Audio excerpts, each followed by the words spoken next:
पल याद आएंगे ये कल।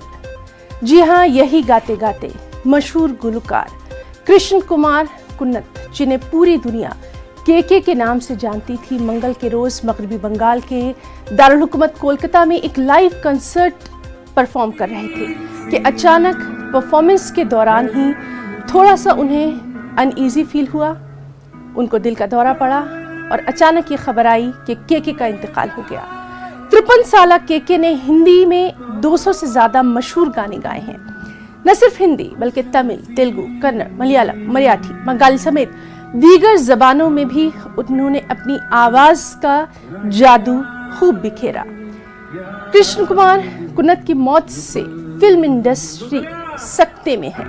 न सिर्फ फिल्म इंडस्ट्री बल्कि उनके इतने चाहने वाले हैं, उनके इतने फैंस हैं, सभी में सोग की लहर दौड़ गई है। और पीएम नरेंद्र मोदी ने भी के की मौत पर गम का इजहार किया।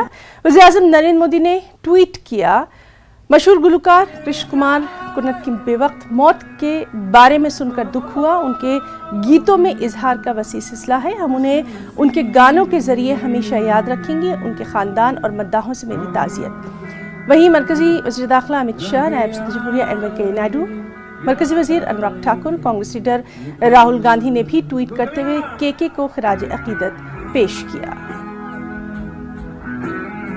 और के को बॉलीवुड जबरदस्त खिराज पेश कर रहा है। अदाकार अक्षय कुमार, अरमान मलिक, सोनल चौहान, मुनमुन दत्ता, श्रेया घोषाल, सोनू निगम, विशाल, आर माधवन और इमरान हाशमी, जिनकी आवाज के हमेशा बनकर फिल्मों में नजर आते थे, तमाम तर शख्सियात ने के इंतकाल पर दुख का इजहार किया है। अरमान मलिक ने अपने ट्वीट में लिखा कि हम ये यकीन ही नहीं कर पा रहे कि अब के हमारे दरमियान नहीं रहे। इसी तरह का इजहार तमाम तर शख्सियात ने किया।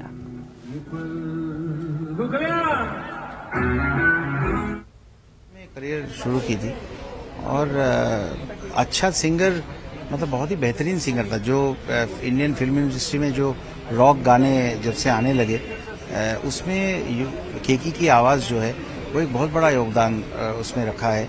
और बहुत लोगों के गाने हिट होते हैं, लेकिन गले की आवाज़, जो प्लेबैक सिंगिंग में एक हीरोइक आवाज़, एक सुंदर आवाज़ जो कान में बहुत खूबसूरत लगे, वैसी आवाज़ के मालिक थे वो।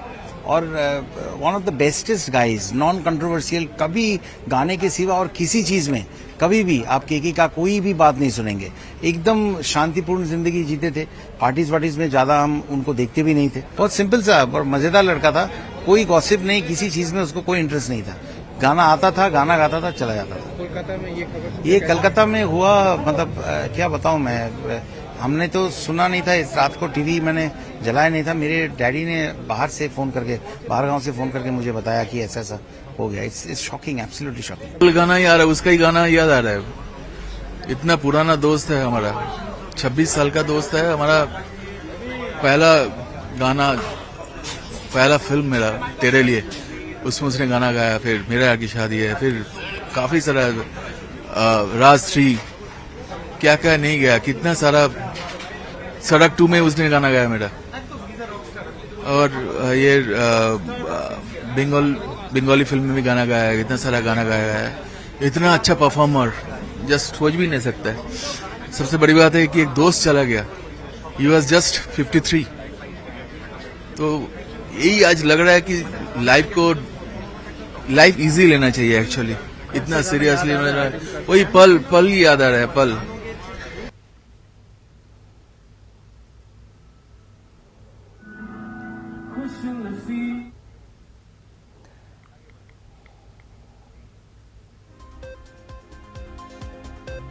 और इस अहम खबर पर लगातार जो रिएक्शंस आएंगे उनसे हम आपको बाखबर करवाएंगे। एक और अहम खबर देते हैं, वादी कश्मीर में गोपालपुरा कुलगाम में कायम गवर्नमेंट हाई स्कूल में तैनात रजनी बाला नामी हिंदू टीचर को मिलिटेंटों ने कल हलाक कर दिया था। नानचक सांबा की रहने वाली रजनी बाला की लाश कल शाम आखिरी रस्मात के लिए उनके आबाई गांव पहुंचाई गई थी और आज रजनी बाला की आखिरी रस्मात अदा की जाएंगी। रजनी बाला के घर में हैं और ज़ाहिर तौर पर जब कल शाम को उनकी बाड़ी यहाँ पे लाई गई थी और अब जाके आज उनका होने वाला 11 बजे उनका फ्यूनरल होने वाला है।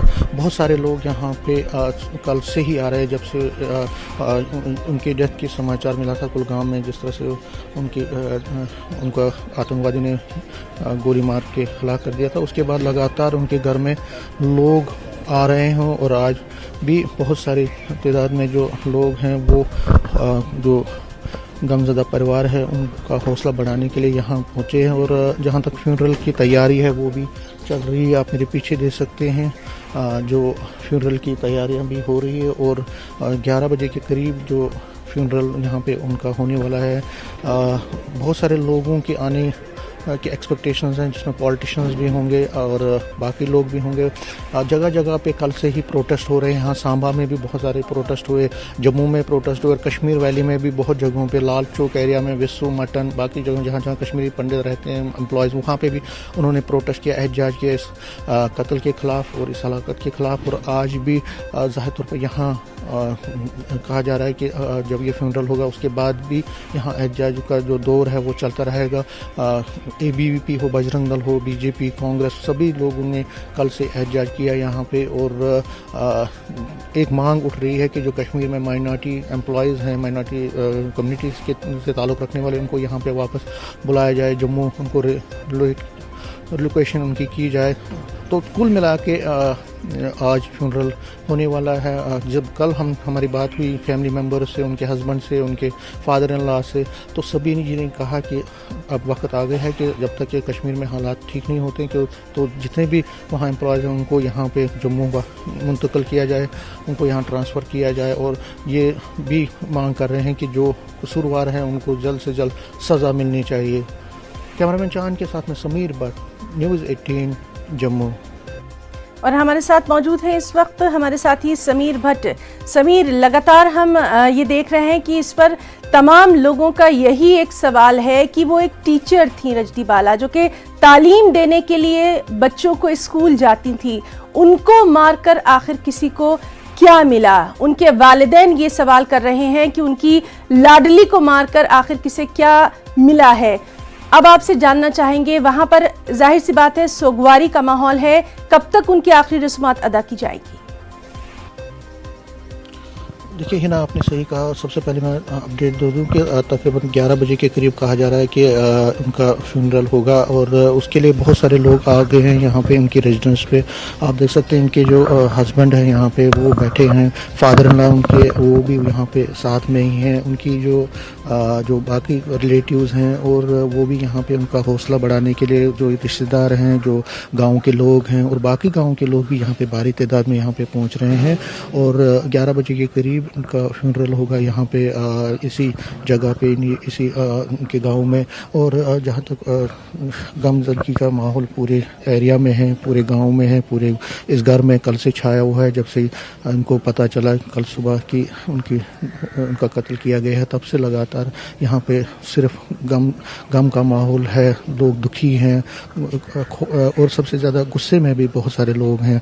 इनकी जो उनकी डॉटर है वो भी यहाँ पे है, वो भी यहाँ पे अपनी दुख में है, गम में और आंसू बहा रही है कल से ही, क्योंकि ये लम्हा ऐसा है कि यहाँ पे हर कोई सवाल पूछ रहा है और सवाल यही है कि आखिर उसका कसूर, जिस तरह आपने सही कहा, सभी यही सवाल पूछ रहे हैं कि आखिर उसका कसूर क्या था। वो तो वहाँ पे जॉब करती थी, अपने घर का जो है घर चलाती थी, उसके पति उनके साथ थे, कोई कनेक्शन नहीं था, कोई पॉलिटिकल कनेक्शन नहीं था, कोई कुछ नहीं था, तो क्यों उनको मारा गया? तो यही सवाल कल से ये लोग पूछ रहे हैं और ये सवाल हर कोई पीस लविंग जो है लोग पूछ रहे हैं, जो अमन पसंद लोग हैं, जो सिविलाइज्ड लोग हैं, वो यही पूछ रहे हैं कि एक लेडी को मार के आपको क्या हासिल हुआ। उनके पति से मेरी बात हुई कल भी और आज भी ऑफ द रिकॉर्ड बात उन्होंने की। उन्होंने कहा कि वो चाहते थे, वो ट्रांसफ़र चाहते थे, लेकिन 4 बार ट्रांसफ़र की एप्लीकेशन उन्होंने दी लेकिन उनको ट्रांसफ़र नहीं हुआ।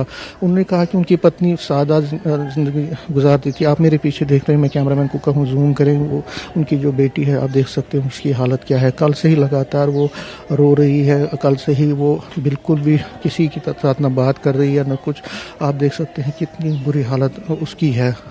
तो यही गम, यही दुख, यही तड़प, यही दुख हम हर जगह देख रहे हैं जहाँ जहाँ ये किलिंग्स हो रही हैं।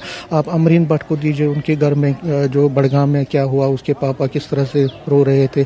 आप देखिए जो एसपीओज मारे जा रहे हैं, जो टीचर्स मारे जा रहे हैं, जो आम लोग मारे जा रहे हैं, चाहे कश्मीर में है चाहे जम्मू में। तो ये दुख का माहौल हर घर में है, हर घर की कहानी बन रही है। एक और कहानी खत्म हो रही है, कल उसकी कहानी खत्म समीर, और आज जो आखिरी रस्मात रजनी बालाजी की अदा की जाएंगी उस पर भी लगातार हमारी नजर बनी हुई है। बहुत बहुत शुक्रिया आपका तमाम तर बराह रास्त तस्वीर के लिए। डोगरा स्वाभिमान संगठन के सदर चौधरी लाल सिंह ने नरेंद्र मोदी की जेर क़यादत हुकूमत को वादी में आम लोगों की हिफाजत और तहफ़्फ़ुज़ को यकीनी बनाने में मुबैना नाकामी पर तनकीद का निशाना बनाया। उन्होंने हुकूमत से तमाम अक़लियती मुलाज़मीन को वापस जम्मू रवाना करने का मुतालबा किया। हम इस वक्त जुड़े हैं चौधरी लाल सिंह जी से, जो फॉर्मर मिनिस्टर हैं, और ये यहाँ पे रजनी वाला के घर में आए हैं ताज़ियत के लिए। सर, किस तरह से लेते हैं, किलिंग्स का दौर चल रहा है, क्या कहेंगे? गवर्नमेंट बेसिकली फ्लॉप हो चुकी है और फेल है। जो चीज़ें नहीं हो सकती वो उसके लिए बच्चों को भेजना नहीं चाहिए, सीधी सी बात। अब तो इन्होंने प्राइम मिनिस्टर पैकेज में भी कश्मीरी पंडित भी भेज दिए। एक पहले वो उसकी डेथ हुई, वो शराब के ठेके खोले जो कभी नहीं हो सका था, वो 4 आदमी मारे, और लगातार ये मौतें चली हुई हैं। और दूसरी तरफ इनकी ध्यान देखिए, टूरिज्म की तरफ बड़ा ध्यान जा रहा है इनका, बड़ी शेखियाँ मार रहे हैं। हमारे जम्मू के बच्चों की और इस रियासत के बच्चों की उनका ख्याल नहीं है, किसी और तरीके से ख्याल। I am sorry, this is very unfortunate कि इस ऐसे हालात खड़े कर दिए जो इनके कंट्रोल में नहीं आ रही। हो क्या रहा है भाई दी? और उसके साथ साथ आप देखोगे तो बच्चों को नौकरियों से बाहर निकाला जा रहा है। आपको लगता है कि कुछ फैसले गलत हो रहे हैं, खासकर जो अलाइनेशन है उसका भी एक रिजल्ट है? क्योंकि अब वहाँ पे सॉफ्ट टारगेट तो हर कोई बन रहा है। अब वहाँ पे सिक्योरिटी किसी जब नहीं, वो टूरिस्ट नहीं बन रहा। एक बात देखने पड़ेगी, टूरिस्ट नहीं बन रहा, वो इसलिए नहीं बन रहा है कि टूरिस्ट वहाँ सेटल नहीं होगा। ये उन्हें हमारे लोगों को सोचते कि सेटल होने वाले लोग हैं, ये सेटल के चक्कर में हमारी नौकरी खा रहे हैं। भाई ये रिजर्व कोटे की नौकरी है, आपके बाप की नौकरी है भाई, आपकी तो नौकरी नहीं थी। जो हिस्सा बनता है वो आपको उल्टा एक टीचर मिल रहा है आपको पढ़ाने के लिए, और आप क्या कर रहे हो? बीजेपी कह रही है कि हम पूरा आतंकवाद के खिलाफ, ये आखिरी चरम पे है। जितेंद्र सिंह ने कल बयान दिया कि आखिरी मरहले में है आतंकवाद। डेफिनेट ये जरूर आखिरी चरम पे होंगे, इनका जरूर होगा आखिरी चरम की। इसके बाद ये इलेक्शन नहीं जीत पाएंगे, लेकिन मिलिटेंसी तो बड़ी तेजी से आगे बढ़ रही है, वो दिख नहीं रही क्या इनको? और यहाँ जाके जम्मू में आके तकरीरें की और वापस चले गए। कौन जा रहा है उस जगह? कश्मीर में घूम के दिखाएं ये लोग, मैं मानूं तब ये ओपन घूम के दिखाएं। अपने बच्चों को भेज के छोड़ दिया है मरवाने के लिए, और टूरिज्म की पूरी आप सेवा भाव पे लगे हो। ऐसा कर दो, उनकी इंतजाम करवा दो, क्या नहीं हो रहा उधर। और जाहिर तौर उनका ये कहना है कि सरकार को अच्छे ऐसे इकदाम उठाने पड़ेंगे जिससे कि लोगों को, जो इनोसेंट लोग हैं, जो बेकसूर लोग हैं, जो सिविलियन हैं, उनका जो कॉन्फिडेंस है वो फिर रेस्टोर हो और उनको भी सिक्योरिटी का एहसास हो। कैमरामैन चांद के साथ में समीर भट्ट, न्यूज़ 18 सांबा, जम्मू। आज की ताज़ा खबर में फिलहाल रुकना चाहेंगे एक छोटे से ब्रेक के लिए, जल्द लौटेंगे।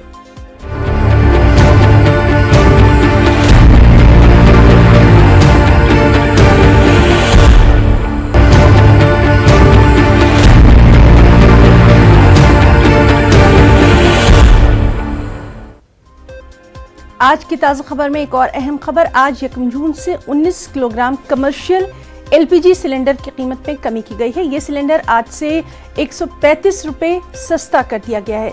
सरकारी पेट्रोलियम कंपनी इंडियन ऑयल ने कमर्शियल सिलेंडर की कीमत में 135 रुपये की कमी की है। दिल्ली में 19 किलोग्राम का फी कमर्शियल एलपीजी सिलेंडर अब 2219 रुपये में मिलेगा। घरेलू सार्फिन यानी 14.2 किलोग्राम सिलेंडर इस्तेमाल करने वाले सार्फिन को कोई राहत नहीं दी गई है। इसके रेट में कोई तब्दीली नहीं हुई है।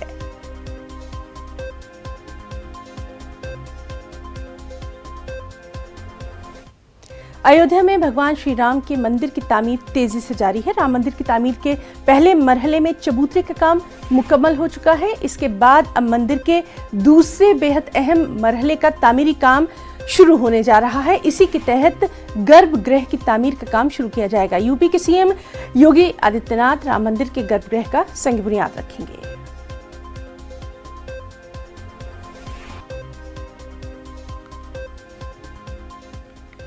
पहले हनुमान जी महाराज का दर्शन पूजन करेंगे, क्योंकि हनुमान जी महाराज के बिना अनुमति की कोई कार्य संभव नहीं है।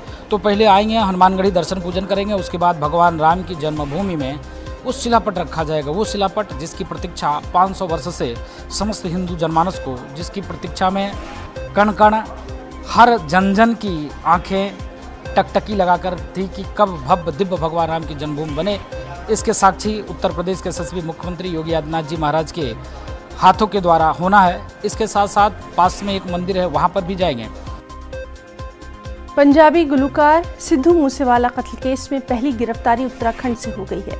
इसमें मनप्रीत सिंह नामी शख्स को पंजाब पुलिस ने गिरफ्तार कर लिया है। दूसरी जानिब लॉरेंस बिश्नोई गैंग ने सिद्धू मूसेवाला के कत्ल की जिम्मेदारी कबूल कर ली है। इसी के बाद तिहाड़ जेल में बंद गैंगस्टर लॉरेंस बिश्नोई की मुश्किलात बढ़ गई हैं। अब गैंगस्टर लॉरेंस बिश्नोई अपनी मौत से खौफजदा है, जिसको लेकर उसने दिल्ली हाईकोर्ट से रुजू कर लिया है। अपनी सिक्योरिटी के लिए गैंगस्टर लॉरेंस बिश्नोई ने मंगल को ही दिल्ली हाईकोर्ट में अर्जी दाखिल कर दी थी, जिसमें जल्द समाअत की अपील करते हुए कहा कि अगर पंजाब पुलिस उन्हें सिद्धू मूसेवाला कत्ल केस की तफ्तीश के लिए प्रोडक्शन वारंट के तहत तहवील में लेगी तो उनकी जान की हिफाजत को यकीनी बनाया जाए। फिलहाल दिल्ली हाईकोर्ट ने गैंगस्टर लॉरेंस बिश्नोई की अर्जी को मंजूर करते हुए उसे बड़ी राहत दी है। इस सिलसिले में दिल्ली हाईकोर्ट आज समाअत करेगा।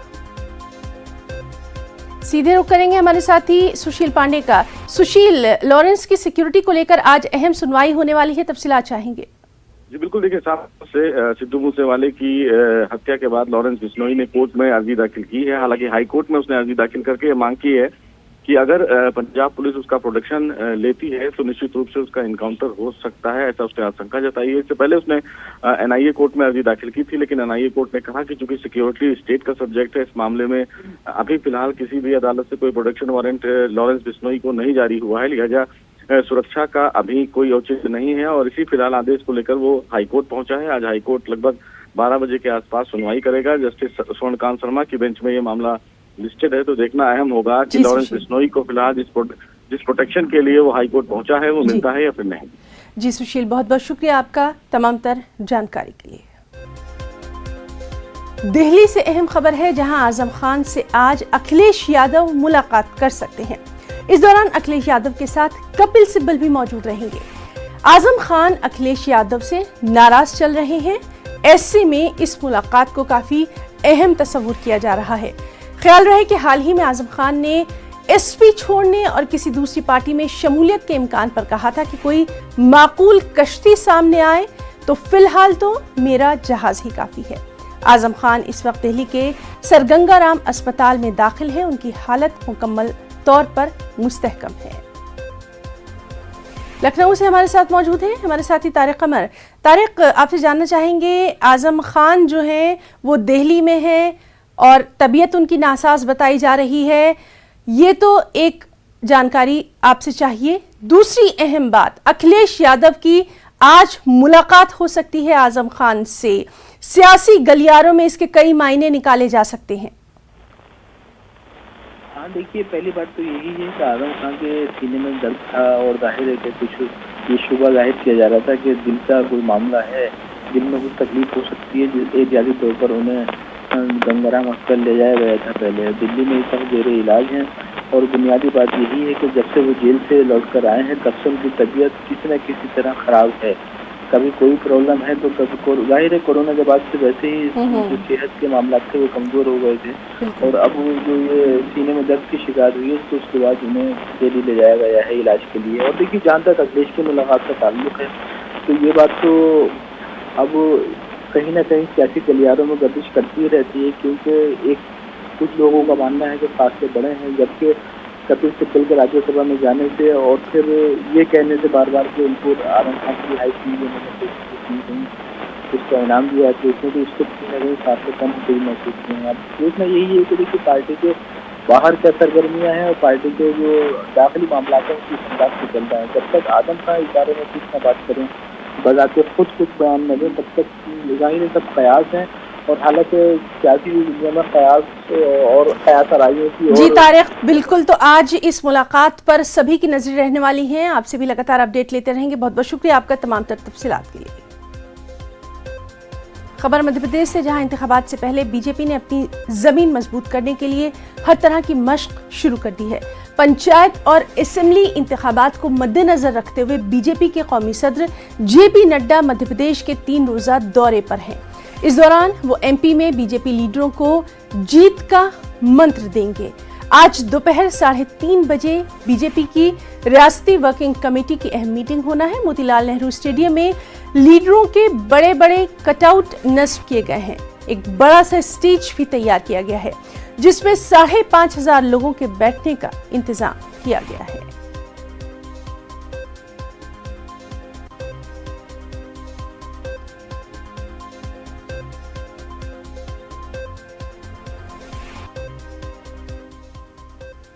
तो आज की ताजा खबर में